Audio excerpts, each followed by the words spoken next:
gimana? Oke, good dan good gitu ya.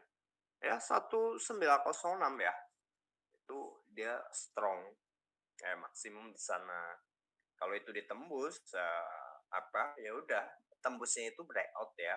Ya udah anak-anak swing, termasuk saya kecenderungan akan evaluasi di 1910 ya, double bottom gitu ya, evaluasi double bottom. Cuman kecenderungannya ya udah nanti sell-nya di sini harusnya kayak gitu ya. Harusnya kayak itu. Ya market sih nggak mungkin nurut sama sih, tapi kecenderungannya ini udah area sell-nya gitu. Cuman karena ada divergence dia harus konfirmasi entah itu di beberapa break lagi dan lain sebagainya ya.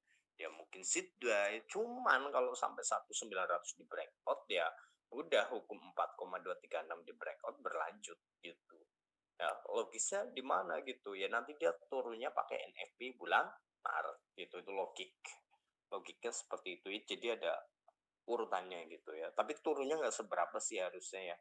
Tapi kalau di 1900 mana ya, 1900 ini 137, terus sini ke sinilah ya 1760 lah ya, baru dia meledak ke 2000 baru down gitu, pinginnya saya gitu ya, pinginnya saya, tapi kan bukan punya saya ya si market. Nah, nanti dia naik dulu ke 1955 gitu NFP besok gitu kan, ke level 1,618-nya si NFP, baru dia down gitu. Itu nyenengin. Oke. Kalau bisa entry di pucuk-pucuknya ya good banget. Cuman ada cumannya ya teman-teman, jangan fokus dengan gaya swing. Kalau gaya swing kan entry asal aja. Yang penting udah tahu, oh di sana tuh gitu pembalikannya. Oh di sana tuh wave 5 gitu. Kalau anak-anak Elliott wave kan seperti itu ya, logisnya seperti itu. Nah, dari situlah nanti kita suka nggak ke kontrol teman-teman ya. Kalau seumpama aku ngentri sana lah. Kalau teman-temanku kan banyak juga yang udah pada sell di 1886 itu udah banyak yang sell gitu kan, ya Suki karena anak-anak swing ya biasa dengan slotting gitu kan. Nah, yang penting udah di areanya dia sell gitu kan. So cuman ada cumannya teman-teman, kalau kita membiasakan floating yang terlalu lama nanti kitanya menjadi psikologisnya kacau teman-teman. Jadi mending kayak gini nih ya, mending kena stop loss terus stop loss plus gitu, itu mending seperti itu ya, karena kalau nggak kayak gitu psikologis kita rusak, merasa hebat di market, membiarkan adanya floating minus gitu kan. So membiarkan apa ya, pokoknya kacau nanti psikologis kita gitu ya. So ini harapan saya dia harus ke 18 18 ya, 6 terus dilanjutkan ke 1806 gitu. Kenapa sih harus ke 1806 gitu kan? Bisa ke sana bisa ke ini ya. Yang terpenting adalah ininya ya teman-teman. Dia nanti turun harus sebelum FP ya. Ini nggak bagus kalau dia turunnya pas NFP, nanti nggak bagus. Itu kerasnya serem gitu. So karena ini udah sesuai target. Nah, ini di atas kita persis saat ini adalah level perbatasan. Karena itu adalah area berapa? Resisten psikologis 1900. Oke, kalau kita tunggu dia naik ke 1900, kalau melewati ya ini saya cut loss gitu, itu logisnya seperti itu ya, itu cut loss. Nah, tapi kalau dia nggak ngelewatin 1900 ya apa namanya, masih ada celah untuk dia sell gitu ya. So tapi kalau 1900 di breakout gitu, one candle udah deh ya, jangan ngarep yang sell ya. Saya di akun bisnis sudah saya cut loss semua, ya cut profit semua. Nanti 1900 semoga diambil gitu kan, terus dia turun. Pinginnya saya seperti itu ya, pinginnya gitu. Tapi kan market bisa aja nggak ke situ, bisa lebih tinggi lagi, bisa langsung turun juga bisa. Itu logikanya. Oke, tahu nggak sih teman-teman, kenapa strategi ini baru tak kasih ke teman-teman? Ya, hal-hal ini untuk menguji, karena banyak banget anak-anak baru, logikanya kebanyakan bukan anak-anak baru yang gimana, tapi yang masuk ke lingkaran yang di grup. untuk menguji tingkat apa kepercayaan mereka saat pledge. Ini Omson bener nggak sih? Ini kok tahu-tahu merah saya. Nah, kalau yang padanya pakai akun apa live ya, akun langsung itu udah pasti nih saat ini pada ngalamin MC kalau yang akunnya di bawah 100 atau ngalamin floating minus ya. Kenapa? Karena aktualisasinya banyak yang japri ke saya. Saya lihat sampai berapa om? Saya lihat, nggak tahu sendiri karakter saya. Tak baca doang, kok jawab juga kagak. Ayo, siapa ada yang ngalamin? Yang japri ada nggak makhluk-makhluk ini nggak ada ya? Oke, berarti kalian udah mengenal karakter saya. Tapi it's okay ya. Itu kan entry swing gitu kan. Nah, ini pasti ada yang ngalamin floating minus. Pasti, pasti. Kenapa? Karena yang beli bukan satu dua orang. So dengan kayak gini nanti ke filter mana yang akan lanjut belajar. So dengan adanya floating kan ketahuan tuh yang nggak ikut live streaming berapa makhluk itu logika dasarnya. Meskipun mereka kan saat ini mungkin lagi sibuk ya, lagi apa dan lain sebagainya, whatever ya. So secara psikologis itu sudah bisa terlihat. Oke, please semuanya memberikan pertanyaan, oke, mengenai ini gitu ya. Oh itu udah ditembus lah, tuh kan melebihi teman-teman. Sebenarnya saya hapus dulu, nggak jelas. Tuh kan lebih tinggi. Iya, harus lebih tinggi. Berarti ini udah terkonfirm. Lebih tingginya berapa? Lebih tingginya berapa itu? Bentar, lebih tingginya berapa kamu? Oke,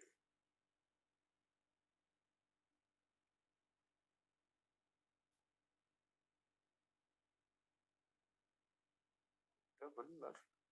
Udah area sell kok.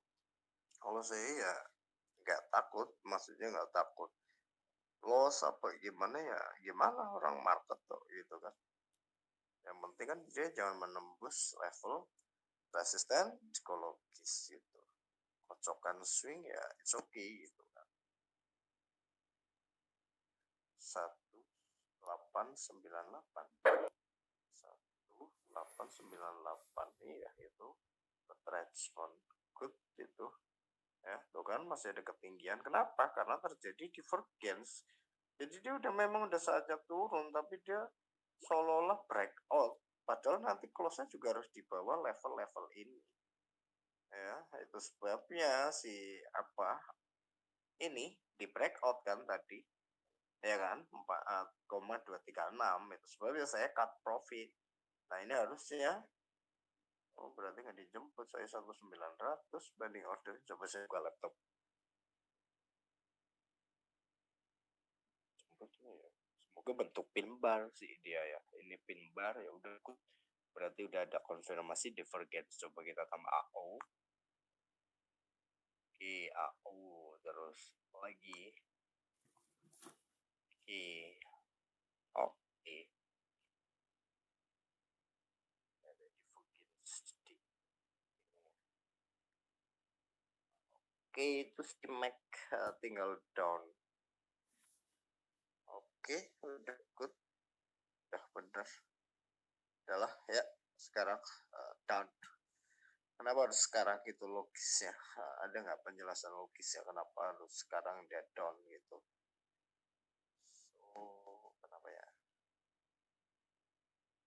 Bisa di level harian juga bisa pakai Vibo level harian.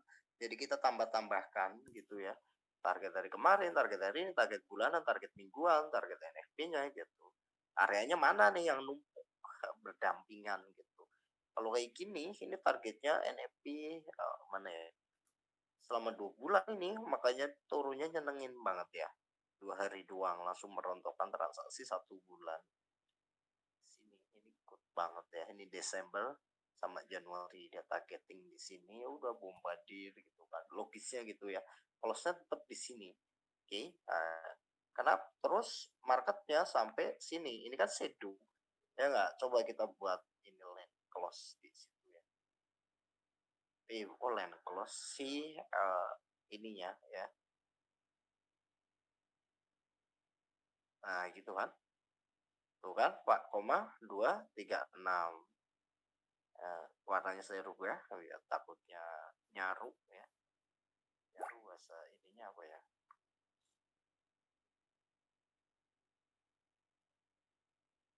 Tuh kan 4,236. Oh, sorry, maaf. Di sinilah gitu ya. Nah, oke. Ya udah, besok harus di situ opennya. Kalau opennya di atas itu ya bahaya ya teman-teman, itu naik.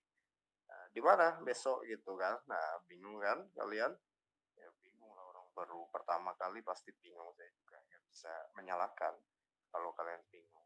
Ya, yang pasti ya Bismillahirrahmanirrahim, panennya besok berarti.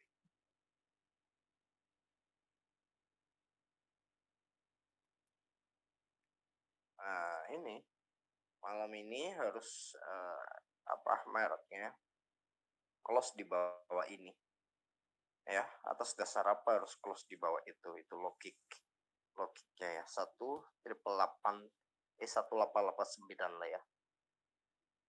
Oke, harus di bawah ini teman-teman, harus wajib itu ya.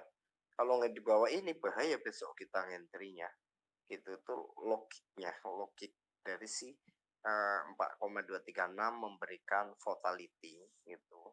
So apakah ini gak terlalu tinggi area floatingnya gitu ya? Ini ketinggian sih ya, tapi kan saya nggak floating tadi, nggak floating. Orang di sini saya entry di 4,382 kalau nggak salah, 1892 tadi kalau nggak salah ya. Kalau nggak salah berarti benar dong. Coba ya kita buat 4. Nah, ini aja dibuat ya, tambah 4,82. Saya entry di situ itu karena kecenderungan untuk membalikan kan high, kita sebut high impact ya. Kalau 4,236 tuh kan warna merah lo ya, fibonya ya, bener nggak? Iya tuh merah ya, yang merah tuh 4,236 1892 kan saya entry. So ya nggak floating gitu kan. Habis touch down, lalu saya evaluasi sebelum yasinan pasang stop loss plus, terus apa namanya baru pulang gitu, kena lihat stop loss plus semua. So dia naik ke sini, entry di sini bisa ya 1900 sebenarnya. Dia ini bounce. Oke, nanti kita tunggu candle kedua gitu, dia bounce lagi 1900 ya atau tidak gitu ya. 1900 itu resisten psikologis. Ya udah, besok pagi tinggal down dengan syarat market harus close gitu ya. Di mana close ya, minimum itu ya, di atasnya ini nggak apa-apa, di atasnya ini nggak apa-apa, cuman ada cumannya kayak gini polanya.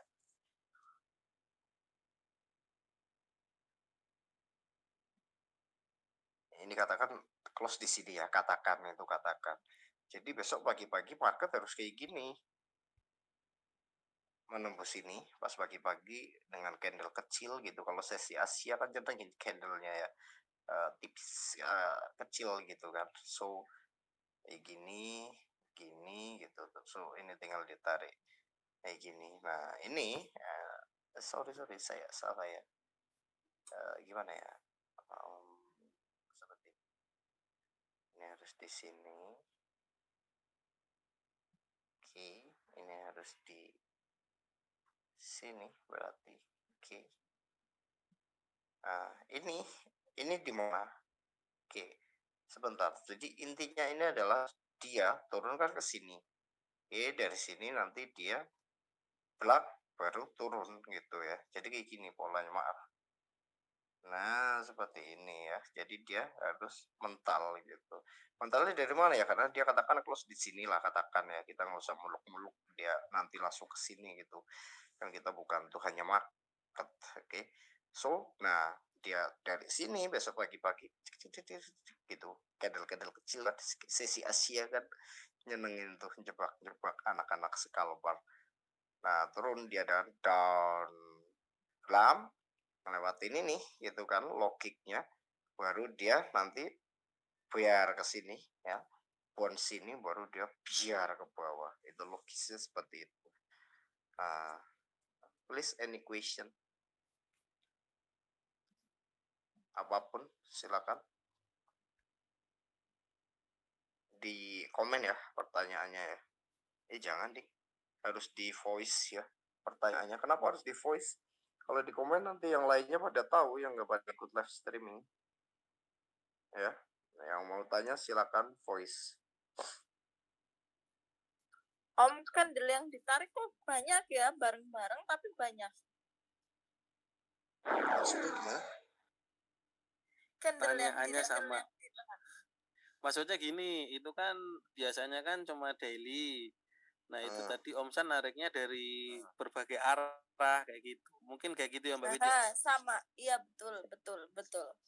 Oh kayak gitu loh berarti. Tadi ada yang di tengah-tengah, terus tapi ketemunya sama di pucuk-pucuk di atas juga kayak gitu. Nah itu dasarnya apa? Tolak ukurnya apa kayak gitu? Tolak ukurnya itu namanya algoritma ya. Jadi kalau kita searching topi gitu di Google, munculnya topinya ada merek Nike, ada Adidas, ada apapun muncul ya kan di Google ya. Nggak hanya ada satu merek gitu kan, sama. Oke. Jadi kita carinya topi gitu merek Adidas, tapi nggak di Google ya. Searching engine itu kan bukan hanya Google, ada Yahoo, ada Bing gitu kan. So kita searching di Facebook gitu kan. So searchingnya sama, topi Adidas. Nah gitu. Tapi pencariannya berbeda, tidak hanya di Google. Google itu adalah candle harian. Nah tadi candle-candle yang lain adalah Yahoo, Bing. Nah, oke. Terus zaman dulu apa ya? Apa ya kalau zaman dulu kita? Kalau sekarang kan ada terbaru dari Microsoft keluarin si apa itu namanya? Lupa saya itu produk barunya Microsoft. Intinya yaitu sekelasnya Yahoo. Ya, sama dengan tadi candle ya. Apa sih ya? Sebelum kita rame di Google kan ada UC Web gitu ya. UC Web mah baru ya. Apa? Sebelum Google apa ya? Coba otak saya kalau lupa itu suka mencari-cari loh. Teman-teman. Safari, Safari ya. Apalah gitu ya. Sekelas kayak Google. Mozilla Firefox ya. Mozilla Firefox, Google gitu kan. Bing dan lain sebagainya. UC Web dan lain sebagainya. Sama dengan tadi. Oke, logikanya Google adalah candle harian. Oke, nah itu langsung kebuka di otak kalian harusnya dong. Kita nyari topi tidak harus di Google. Oke, bisa sekarang terbaru bisa di Shopee, malah ya langsung di marketplace-nya gitu kan. Bisa di Lazada, di Alibaba gitu kan. Beli buy gitu kan. Sama dengan ini ya. Jadi apapun bentuk strateginya, kalau itu benar udah dicintai oleh market, maka ketemunya sama semua. Cuman pertanyaannya, kapan ditujunya oleh market nih? Gitu itu logikanya itu toh.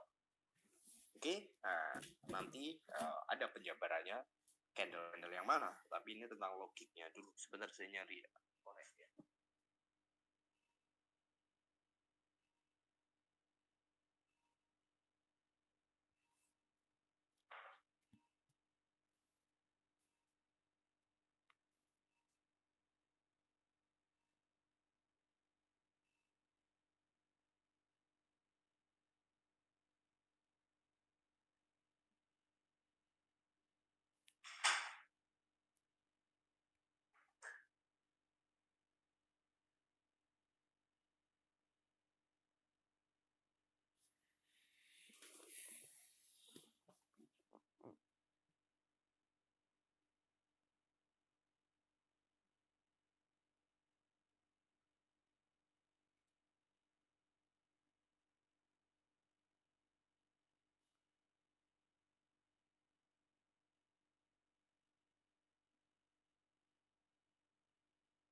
Dia harusnya ya.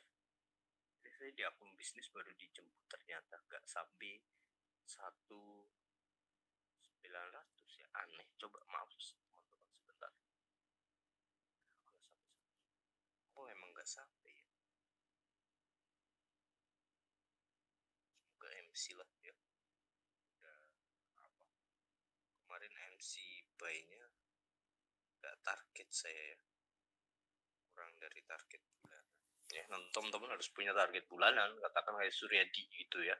Hybrid mental ya. Hybrid mental itu taraf pendapatan ya. Contoh kita biasa 10 juta sebulan gitu, jadi harus bisa bagaimana caranya nih bisa memiliki penghasilan minimum gitu 50 juta atau sampai minimum lah 25 atau 50 gitu kan.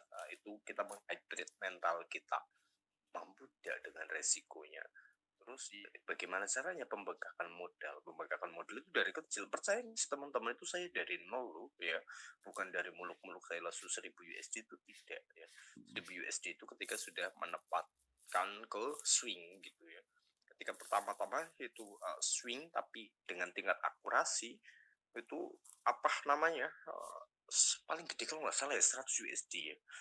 Itu ketika udah nih di entry karena stop loss plus udah saya tungguin lembur itu bisa 24 jam lembur nungguin candlenya stopnya di mana dia stopnya di 4,618 udah entry lagi, pokoknya usahakan paling pucuk gitu, itu logiknya.